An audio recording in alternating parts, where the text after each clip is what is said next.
আগামী 5 দিন সিলেটে টানা বৃষ্টিপাতের আভাস দিয়েছে আবহাওয়া অধিদপ্তর। টানা বৃষ্টিতে মহানগরীর জলাবদ্ধতা ডুবতে পারে নিম্ন অঞ্চলের অনেক এলাকা।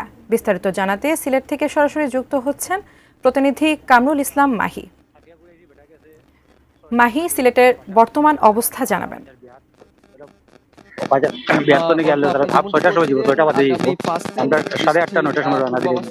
সিলেট আবহাওয়া অফিসের সামনে আছি এবং সিলেটে আসলে আগামী 5 দিন আসলে টানা বৃষ্টিপাতের একটা পূর্বাভাস রয়েছে। এক্ষেত্রে কিন্তু সিলেটে ভারী বৃষ্টিপাতের পূর্বাভাসই তারা কিন্তু আমাদেরকে দিয়েছেন এবং সিলেটে কিন্তু গত কয়েকদিন থেকেই কিন্তু বৃষ্টিপাত হচ্ছিল না এবং গতকালকে রাত্রে কিন্তু কিছু কিছু জায়গায় গুড়ি গুড়ি বৃষ্টিপাত হয়েছে এবং সিলেটে কিন্তু বৃষ্টিপাত কিংবা বর্ষার মৌসুম এলেই কিন্তু বন্যার একটা সংখ্যা দেখা দেয়। ভারী বৃষ্টিপাত হলেই কিন্তু সিলেট মহানগরের অনেক জায়গা আসলে তলিয়ে যায় এবং সিলেটের বেশ কয়েকটি উপজেলা নিম্নাঞ্চল আসলে প্লাবিত হয়।